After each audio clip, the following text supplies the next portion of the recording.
Paano ba yan? Tara, sama kayo. Magpapabiometric ako.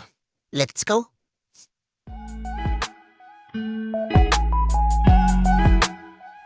Ayan, binisita ko muna yung ukay-ukaya namin. Nag-expand nga pala kami hanggang doon. So, ano pa hinihintay nyo? Nagkakausa na. Tara! Eto na naman tong brand new naming elevator. Ayaw na naman gumana. Pero hindi siya nakatiis. Pinindot-pindot ko kaya pinubuksan nyo rin ako. Ang gulo muna tayo para, syempre, medyo pogi tayo mga uncle. Sa paglalakad ko nga rito, nakita niyo nakaputi na yun. Yan. Uncle ko yan. Napaka-pogi yan. So, single din yan. Pero hindi yan brohen sa Pinay, ha? Napakabait yan, guys. Kaya sabi ko, hatid mo kami. Total, mabait ka naman. Ito bang isda mo na to, binibenta mo, uncle? Kasi wala na talaga akong mautang eh. Pwede bang utahin ko yan? So, ayun naman. Dire-diretso na namin yung pupunta namin dun sa Pasma. Ay, Basma pala. Basta yun daw yung tawag dun, yung biometric ng mata sa mga daliri. Habang binabaybay nga namin ang kahabaan ng Session Road, ayan, tamang kwentuhan kami pero minsan dumudugo na talaga yung ilong ko pagkakausap ko yan si Uncle. Sa kanya meron lang akong 1 MB na baon na English palagi pag nakikita ko siya pero wala, madaldal talaga yan, Uncle ko. Kaya na, Makdo relax ko na, baka naman, price lang. Ay kasi ang kailan driver natin, andito na tayo sa Alcott Mall kung saan dito namin gaganapin ang pagpapaiskan ng mata at ng mga daliri namin na kakailanganin. Yan, tara, tignan nyo kung gaano kaganda rito.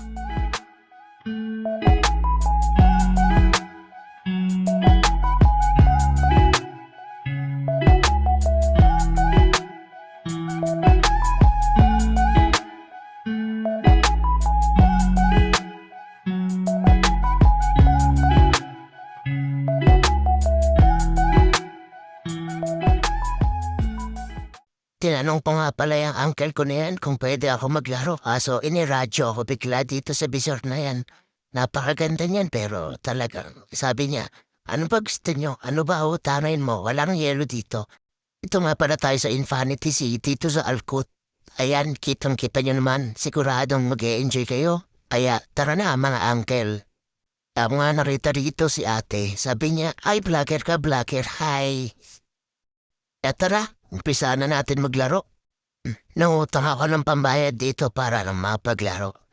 Kita nyo, hindi pa sikat ang angkol nyo pero may nagpapaselfie na. Sige lang ma'am, pa-picture ka lang. Totoo lang, kahit bato ko ng bato ng bola dyan, wala talagang nasushoot. Kaya pagkatapos namin maglaro dyan, nareklamo ako. Sabi ko, may sira yung ring nila o kaya malambot yung bola. Kaya ganun lang yung naging score ko. Sabi ko, pa kaya ayos naman. Sayang naman yung inutang ko dito. So sa susunod din ako babalik kasi nung utang na nga lang ako, hindi pa ako makapag-shoot. May pambayad na tayo sa utang. So tara, ako si Lupi dyan. Kuma-kumano, katlingan. Hirap pala maging bida sa isang anime, mamamaos ka. So tinignan ko kung buo pa. Buo pa naman, pero umapit sa akin yung operator, sabi niya, amo na masira, uncle. Meron din pala sila ditong bowling, mga uncle. Pero mas gusto ko mag-billiard ngayon kasi magaling ako sumipat. Tara!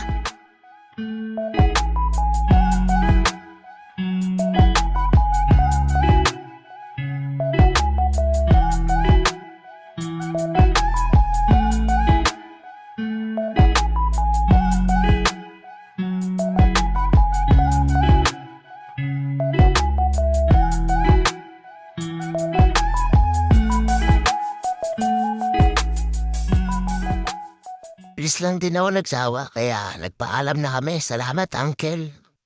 Tara, punta na tayo sa talagang pinunta namin. Kasama na naman namin si madam. Yan nga pala yung Pasma, Basma. So natapos na ako dyan mga oras na yan kaya naglibang-libang na lang ako. Naghanap ako ng mga pwedeng utangan dito. So sabi ko dito siguro maraming pautangan. Hanggang sa napadpad niya kami rito sa tindahan ni uncle. Kung saan punong-puno na mga salamin. Pampapogi at pampaganda, pampalinaw ng mata. Ayan, bisitahin yung store niya. Yan niya pala napabait na repairman niya. Sabi ni uncle, kahit ano daw bilhin ko rito, basta ako. Pwedeng makakuha ng malaking discount. Salamat, uncle. So, ayan, pauwi na nga kami. Pwede rin kayo tumambay dyan sa harapan ng Alcott. May dancing fountain dyan. Maganda dyan lalo na pag winter.